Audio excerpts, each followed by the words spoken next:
नमस्कार मित्रांनो, मी अनुप नागपुरे आणि तुमचं स्वागत करतोय आपल्या या व्हिडिओ सिरीजमध्ये। मागचे 5 व्हिडिओज झाले आपण एडीटीपी 2013 च्या पेपरला ॲनालाइज करतोय आणि त्याचा हा 6वा पार्ट।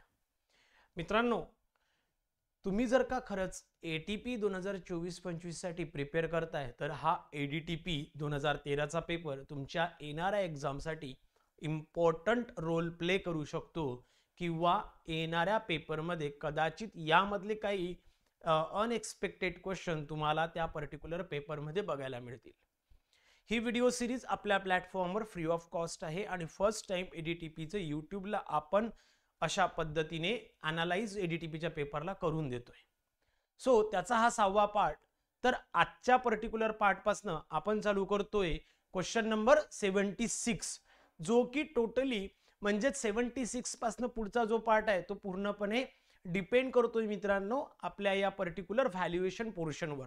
म्हणजेच व्हॅल्युएशनचा जोही पार्ट आहे किंवा ज्याला व्हॅल्युएशन मध्ये काही प्रॉब्लेम असेल तर त्याने पीवायक्यू सिरीजचे जे काही लास्ट व्हिडिओज असतील हे ऑलमोस्ट व्हॅल्युएशनवर डिपेंड करतात, ते बघितले तरी तुम्हाला तो पार्ट बऱ्यापैकी जमेल। क्लियर?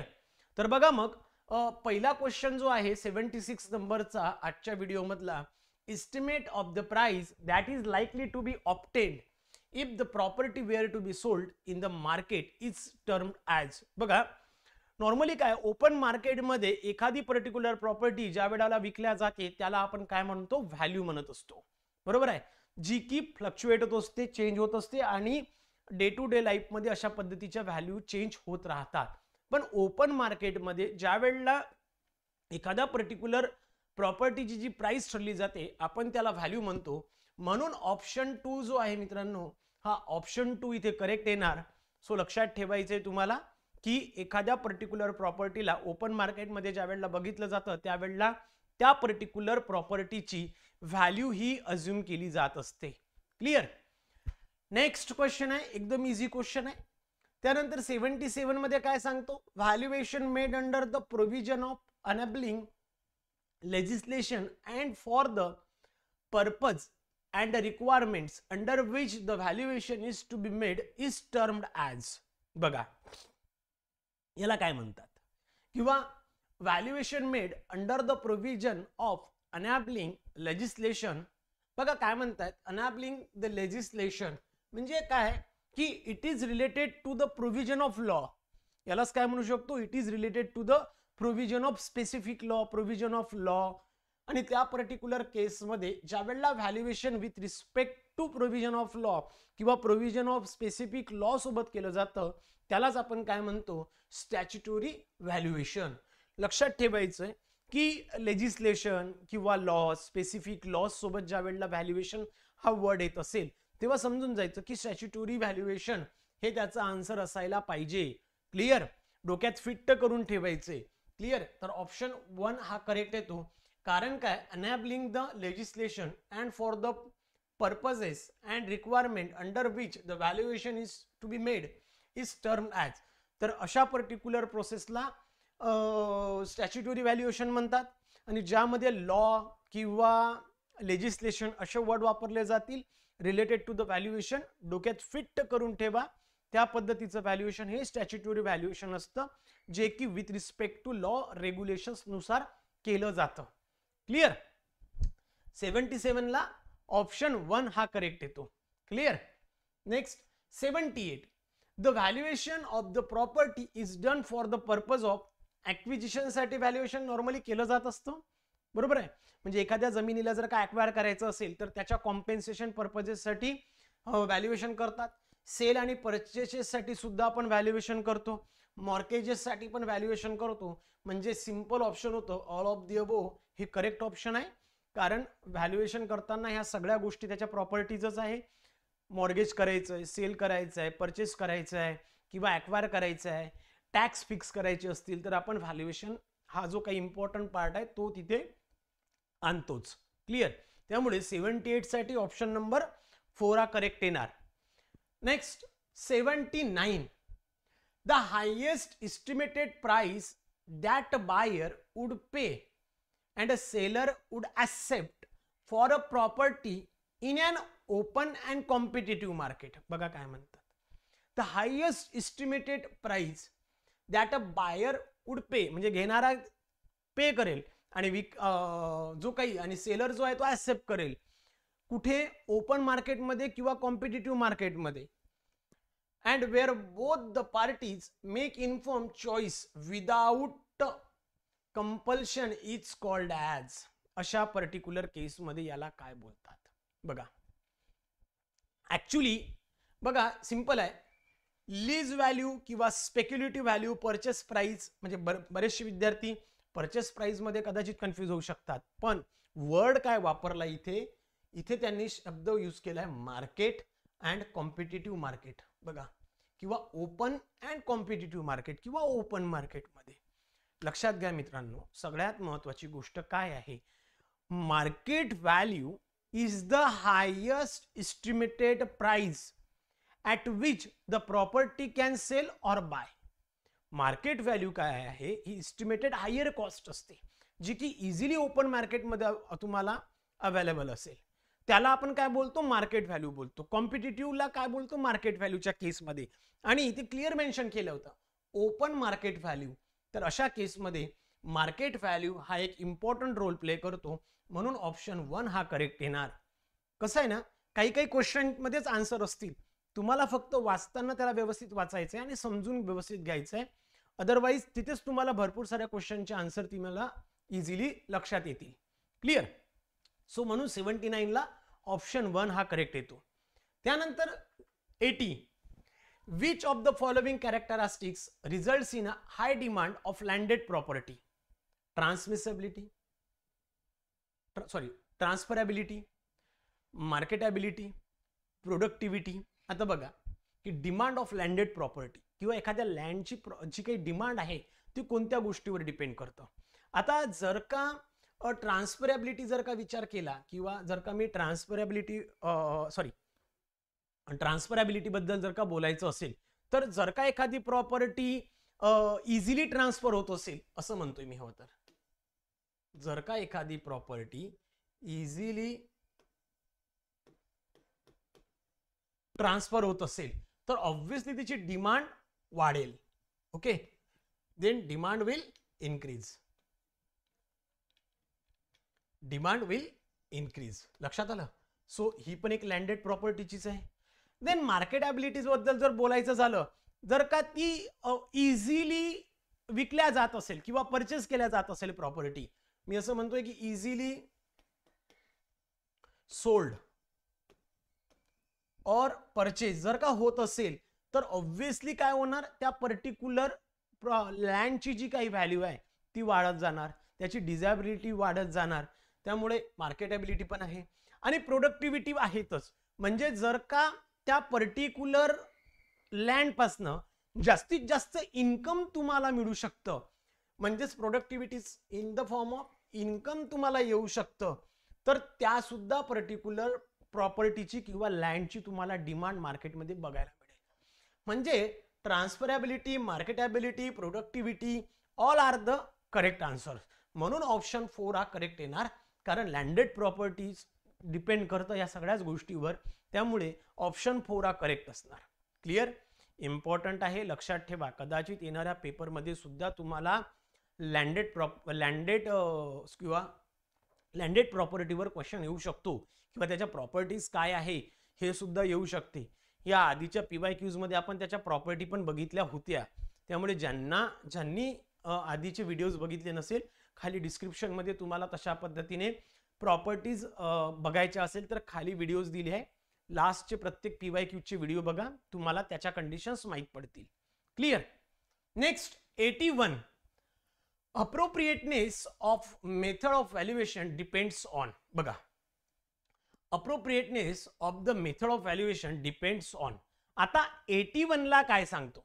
बघा की purpose of valuation, type of property, availability of relevant data. Purpose of valuation काय आहे? आता नॉर्मली काय की प्रत्येक एका लँडला नॉर्मली आपण काय करतोय की त्या पर्टिक्युलर व्हॅल्युएशनसाठी काय पर्पजेस आहे त्याच्यावर सुद्धा त्याचं अप्रोप्रिएटनेस, प्रॉपर्टीचा टाइप कोणता आहे, कोणत्या टाइपची प्रॉपर्टी आहे, किंवा अवेबिलिटी ऑफ रिलेव्हंट डाटा, ह्या सगळ्या गोष्टीवर डिपेंड करतो appropriateness of that valuation of that particular property. म्हणून काय की यासाठी ऑप्शन 4 किंवा ऑल ऑफ दी अबोव हे करेक्ट येणार. क्लिअर. सो 81 ला ऑप्शन 4 हा करेक्ट येतो. Next 82. Which of the following methods of valuation is best suited for undeveloped land with a latent value after the development? बघा काय म्हणतात. Which of the following method of valuation is the best suited for undeveloped land with a latent value after the development? Residual method, replacement cost approach, belting method, cost method. Obviously इथनं म्हणजे easily जर का तुम्हाला समजायचं असेल तर मी option 3 या काढून टाकतो. तुम्हाला माहिती आहे बेल्टिंग मेथडचा ऑप्शन नाहीये. क्लिअर. बेल्टिंग मेथड ऑप्शन नाहीये. आता नॉर्मली या पर्टिक्युलर केसमध्ये काय आहे, रिप्लेसमेंट कॉस्ट अप्रोच ही नाहीये. बरोबर आहे. जे आपल्याला इझिली माहित आहे किंवा ज्या गोष्टी याच्याशी जुळत नाही त्या काढून टाकू. Replacement approach, cost approach method पण नाहीये. बरोबर आहे. आपण रिप्लेसमेंटच्या इथं कंडिशन दिलीच नाही. अनडेव्हलप लँड बद्दल दिली आहे, म्हणजे कॉस्ट मेथड आहे आणि रेसिड्युअल मेथड आहे. बरोबर आहे. आता साधारणतः यात जर का बघितलं तुम्ही तर रेसिड्युअल मेथड किंवा पर्टिक्युलर केसमध्ये कॉस्ट मेथड काय आहे ते लक्षात घ्या.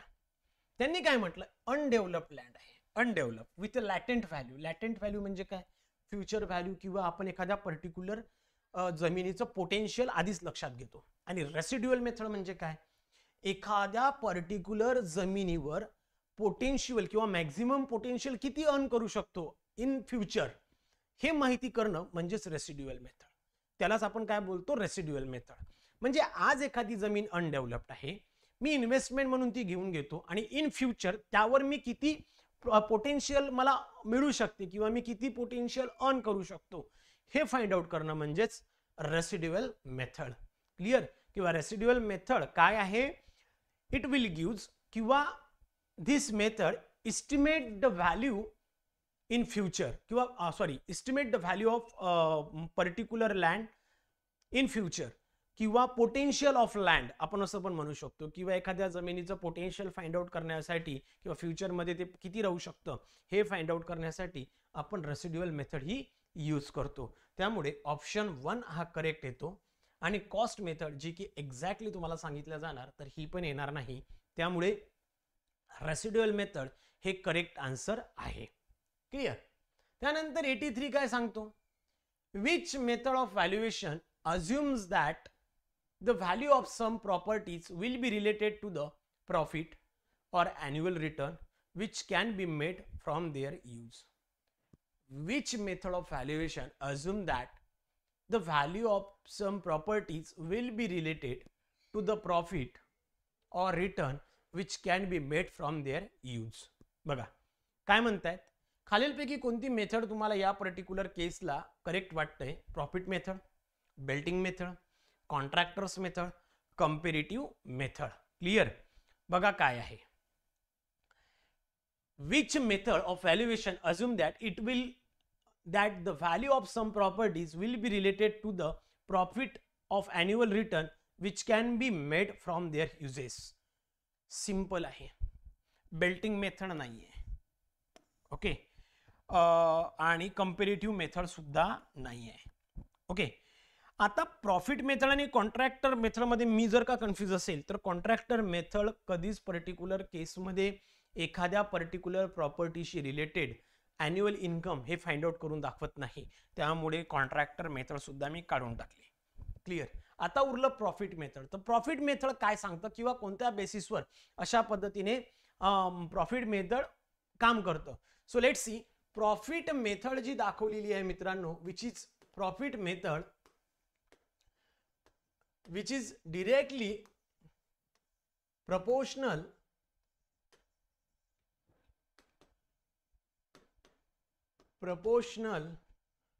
to the annual profit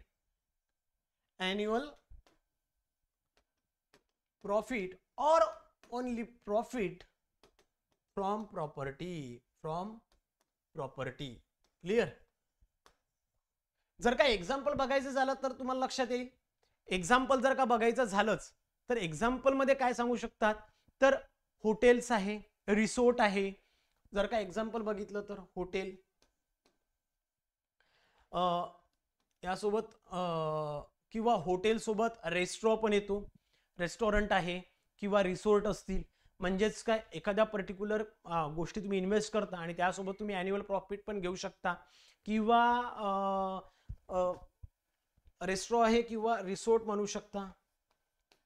त्याच्यानंतर रेस्टॉरंट आहे, रेस्टॉरंट सोबत तुम्ही पब वगैरे जर असेल तर तिथे तुम्ही बऱ्यापैकी प्रॉफिट घेऊ शकता.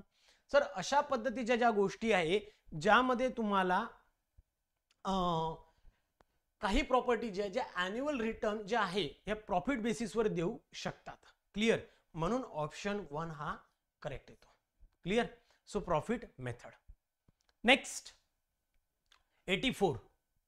Which of the following factors sorry, which of the following factors needs to be considered while adopting comparative methods of valuation? Which of the following factors need to be considered while adopting comparative methods of valuation? Property market is heterogeneous, it is volatile, adequate availability of details of recent transaction in the same area. बघा काय म्हणतात, खालीलपैकी कोणती condition आहे जी की comparative methods of valuation adopt करू शकतात किंवा कंडिशन्सला तुम्ही बघू शकता. बघा इथे सगळ्यात मध्ये property market is a heterogeneous. म्हणजेच काय, जसं की प्रॉपर्टी मार्केट जे आहे हे हेट्रोजिनियस असू शकतं, म्हणजेच लोकेशन वेगवेगळं असू शकतं,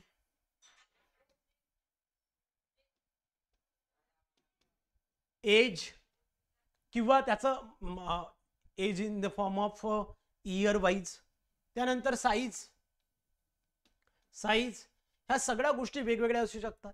it is volatile it is nothing but the particular value of that property किंवा प्रॉपर्टीची प्राइस जी आहे ही अस्थिर आहे किंवा फ्लक्च्युएट होत असेल या पर्टिक्युलर केसमध्ये. म्हणजेच ही पण करेक्ट आहे, ही पण करेक्ट आहे. adequate availability of details of recent transaction in the same area. जर का खूप कमी पद्धतीत म्हणजेच डाटा अवेलेबल असेल तर या पर्टिक्युलर केसमध्ये हा तिसरा पण पॉइंट बरोबर आहे. म्हणून मी या पर्टिक्युलर क्वेश्चन साठी ऑप्शन 4 ऑल ऑफ दी हा करेक्ट करेल. म्हणजेच काय, या सगळ्याच केसमध्ये comparative methods of valuation utilise केल्या जाऊ शकतं. क्लिअर? सो 84 ला 4 हा करेक्ट येतो. नेक्स्ट आहे मित्रांनो 85. Which methods of valuation is generally used for those property which are not bought and sold in the market and valuation is done for a technical for account purpose only? बघा अशा कोणती methods आहेत की ज्यामध्ये तुम्हाला एखाद्या प्रॉपर्टीला घेतल्या जात नाही किंवा विकल्या जाऊ शकत नाही, पण एका पर्टिक्युलर व्हॅल्युएशन किंवा टेक्निकल पर्पजसाठी व्हॅल्युएशन केलं जातं. ही अशी कोणती मेथड्स आहे? तर मग अशा कोणत्या प्रॉपर्टी आहे ज्या की तुम्ही विकू शकत नाही किंवा घेऊ शकत नाही? तर तुम्हाला माहित आहे की जसं की पोलीस स्टेशन आहे, चर्च आहे, मंदिर असेल किंवा जेवढे काही होलिस्टिक प्लेसेस आहे ते, किंवा म्हणजे होली प्लेसेस आहे, किंवा पोलीस स्टेशन, पब्लिक जे काही युटिलिटीजसाठी ऑडिटोरियम आहे, तर अशा गोष्टी आपण विकू शकत नाही आणि घेऊ शकत नाही. मग या पर्टिक्युलर टेक्निकल पर्पजेससाठी याचं व्हॅल्युएशन हे केलं जात असतं. सो अशा पर्टिक्युलर केसला आपण काय बोलतो मित्रांनो? कॉन्ट्रॅक्टर्स मेथड बोलतो. ओके, कारण की याला रेसिड्युअल मेथड म्हणत नाही, डेव्हलपमेंट मेथड म्हणणार नाही किंवा कंपॅरेटिव्ह पण म्हणणार नाही. या पर्टिक्युलर मेथडला कॉन्ट्रॅक्टर्स मेथड म्हणतो, ज्यामध्ये तुम्हाला एक लक्षात येईल की ही जी पर्टिक्युलर मेथड आहे कॉन्ट्रॅक्टर्स मेथड, या पर्टिक्युलर कॉन्ट्रॅक्टर्स मेथडलाच आपण कॉस्ट मेथड सुद्धा म्हणू शकतो. कॉस्ट मेथड सुद्धा म्हणू शकता, तुम्हाला लक्षात येईल. फक्त व्हॅल्युएशन पर्पजसाठी आपण याला युटिलाइज करतो. सो यालाच कॉस्ट मेथड सुद्धा म्हणू शकतो. आणि या पर्टिक्युलर केसमध्ये जे काही व्हॅल्युएशन केलं जातं ते फक्त अकाउंटिंगसाठी केलं जात असतं. ओके, लक्षात ठेवायचं, ओनली अकाउंटिंग पर्पजसाठी, फक्त अकाउंटिंग पर्पजसाठी. Okay, for an example police station आहे, हॉस्पिटल्स असतील, पब्लिक स्कूल्स आहे, कॉलेजेस असतील, होली प्लेसेस असतील, ह्या सगळ्या गोष्टी या कॉन्ट्रॅक्टर्स मेथडमध्ये येतात. क्लिअर? आय होप इथपर्यंत क्लिअर झालंय. आजच्यासाठी थांबतोय. भेटूया आपल्या पुढच्या व्हिडिओजमध्ये. तोपर्यंत धन्यवाद. Thank you so much.